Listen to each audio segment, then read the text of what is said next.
तो बीजेपी मुख्यालय में पीएम मोदी कार्यकर्ताओं में जोश भर रहे हैं, लेकिन यूपी के बीजेपी वर्कर थोड़े निराश हैं। यूपी में बीजेपी क्यों हारी, इसकी पूरी रिपोर्ट पीएम मोदी तक पहुंच गई। सवाल यह है कि यूपी में अब इसके बाद क्या, कौन से फैसले होंगे, क्या होगा, और अखिलेश दूसरी तरफ क्या करने वाले हैं। सीएम योगी अब कौन सा दांव चलने वाले हैं, और यूपी में बीजेपी की हार पर पार्टी के अंदर जो आवाजें उठ रही हैं उन पर भी विचार होगा। अखिलेश भी कुर्सी पाने के लिए बीजेपी के विधायकों और नेताओं पर जाल फेंक रहे हैं, नए नए ऑफर लेकर आ रहे हैं।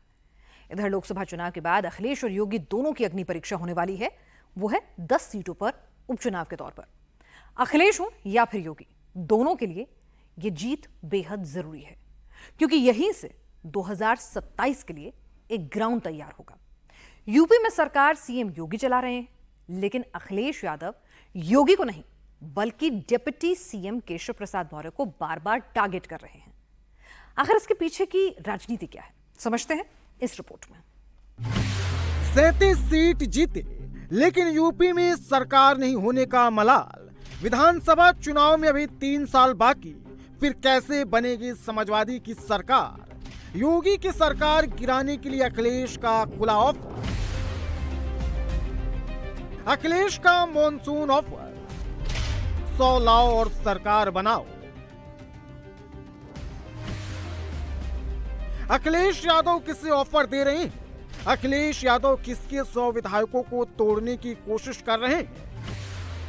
यूपी में 37 सांसदों को लेकर संसद में पहुंचे अखिलेश यादव का कॉन्फिडेंस इतना हाई है कि अब उनसे इंतजार नहीं हो रहा है। अखिलेश के 37 सांसदों के लिए यह टर्म किसी अग्नि परीक्षा से कम नहीं है, लेकिन अखिलेश और उनके विधायक सांसद बीजेपी की हार पर हंसी उड़ाने में व्यस्त हैं। तो योगी ग्राउंड पर एक्शन में है।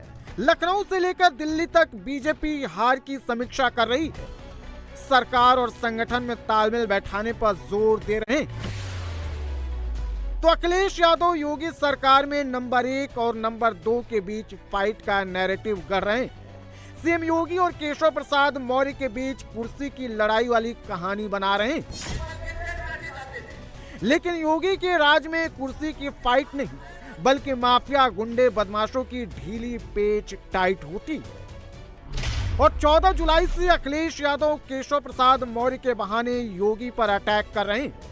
योगी और केशव प्रसाद के बीच कुर्सी को लेकर किचकिच का नैरेटिव सेट करने में जुटे, ताकि 2027 में यही माहौल बना रहे। लेकिन केशव प्रसाद मौर्य भी चुप नहीं। 2027 में क्या होने वाला है, किसकी सरकार बनेगी, सब बता दिया है। 100 विधायक लाओ और सरकार बनाओ, अखिलेश का ये ऑफर नया नहीं है। इससे पहले 2022 में भी अखिलेश यादव ने यही offer deputy CM Keshav Prasad Maurya और ब्रजेश पाठक को दिया था। ये जो 2 डिप्टी सीएम घूम रहे हैं, आपने देखा होगा जगह जगह आ रहे हैं, वो कहते हैं हम लोग माफिया हैं, हम लोग को अपराधी कहते हैं। वो दोनों इस चक्कर में कि कब मुख्यमंत्री बन जाएं। मैंने पहले भी ऑफर दिया हूं, मैं आदरणीय आजम खान साहब से कहता हूं कि रामपुर से भी ऑफर देके जा रहा हूं मैं। लाओ अपने 100 विधायक, हम 100 विधायक आपके साथ तैयार है, सरकार बना लो और मुख्यमंत्री बन जाओ। क्या डिप्टी सीएम बने घूम रहे हो? डिप्टी सीएम में क्या रखा है बताओ। अखिलेश यादव जी पानी से निकलने के बाद मछली को देखते हैं अपना तड़पती है। श्री अखिलेश यादव जी सत्ता के बिना तड़प रहे हैं। समाजवादी पार्टी समाप्तवादी हो गई है, वो समाप्त होने जा रही है। उनके 111 में से 100 विधायक स्वयं छोड़ करके सपा भाजपा के ओर आने के लिए तैयार बैठे हैं। अभी हमें तोड़ने की आवश्यकता नहीं है, हमारी सरकार मजबूती से चल रही है। पहला कार्यकाल चल गया। वो केशव प्रसाद के समर्थक नहीं है, वो भाजपा के विरोधी हैं, वो पिछड़ों के विरोधी हैं। वो इस प्रकार की बातें करके आपसे सवाल करवा करके मीडिया में चर्चा जरूर पा सकते हैं। और 2024 में समाजवादी पार्टी के इतिहास में सबसे ज्यादा 37 सांसद जीते हैं, और अखिलेश को लगता है कि यही सही समय है योगी और बीजेपी के खिलाफ यूपी में माहौल बनाने का। अखिलेश इसी टेम्पो को 2027 तक बनाए रखना चाहते हैं, लेकिन इससे पहले इस जीत को यूपी के 10 सीटों पर होने वाले उपचुनाव पर भुनाने की कोशिश में है। यूपी में 10 सीटों पर विधानसभा का उपचुनाव है। लोकसभा में यूपी में बीजेपी के खराब प्रदर्शन के बाद यूपी में योगी की पहली अग्नि परीक्षा है। तो अखिलेश उपचुनाव को बीजेपी में फाइट की तरफ मोड़कर जितना चाहते हैं। केशव प्रसाद पिछड़ों के बड़े नेता हैं और अखिलेश बीजेपी में पिछड़ों का अपमान का नैरेटिव बनाकर उन्हें अपने पाले में जोड़े रखने की कवायद में है। मुख्यमंत्री पिछड़े वर्ग का अच्छा नहीं लग रहा। अरे हम तो क्या कहते हैं, अरे हमने ये कहा कि तुम अपने 100 समर्थन में ले आओ और हम आपका सहयोग कर देंगे। अगर सवाल इस बात का नहीं है, आपके आत्मा मर गई है। जितने भी भारतीय जनता पार्टी में पिछड़े नेता पहुंच जाते हैं, उनकी आत्मा मर जाती है। केशव प्रसाद मौर्य ने संगठन बनाम सरकार के बीच बहस शुरू कर अखिलेश को मौका दे दिया। तो जेपी नड्डा और केशव प्रसाद मौर्य की मुलाकात की तस्वीर भी सोशल मीडिया पर इस तरह ट्रेंड कराई गई ताकि लगे कि यूपी में योगी और केशव प्रसाद मौर्य के बीच सब कुछ ठीक नहीं चल रहा है और सरकार यानी योगी और संगठन यानी पार्टी के बीच विवाद है। 73 से हम 33 पे आए हैं। पार्टी के कार्यकर्ताओं में उदासीनता है। कार्यकर्ता एक नीचे निष्क्रिय हुआ और हमारे उत्तर प्रदेश के पूर्व प्रदेश अध्यक्ष श्री केशव प्रसाद मौर्य जी, जो वर्तमान में उप मुख्यमंत्री इस समय हैं, उन्होंने प्रदेश की कार्यकारिणी में कहा कि संगठन सरकार से बड़ा है, सर्वोपरि है। और ये बिल्कुल उन्होंने सत्य कहा है कि संगठन है, पार्टी है तो सरकार है, और उसको लेकर के कार्यकर्ताओं का मनोबल बढ़ाया। अखिलेश के टारगेट पर केशव प्रसाद मौर्य क्यों है, ये भी जान लीजिए। 2014 में बीजेपी पहली बार प्रयागराज के फूलपुर लोकसभा सीट पर चुनाव जीती थी और केशव प्रसाद मौर्य सांसद बने थे। 2017 में केशव प्रसाद मौर्य के नेतृत्व में बीजेपी विधानसभा का चुनाव लड़ी थी और यूपी में बीजेपी की सरकार बन गई। उत्तर प्रदेश की जातीय गणित में समाजवादी पार्टी से गैर यादव पिछड़ों को बीजेपी के पक्ष में एकजुट करने में केशव प्रसाद मौर्य का बहुत बड़ा हाथ रहा है।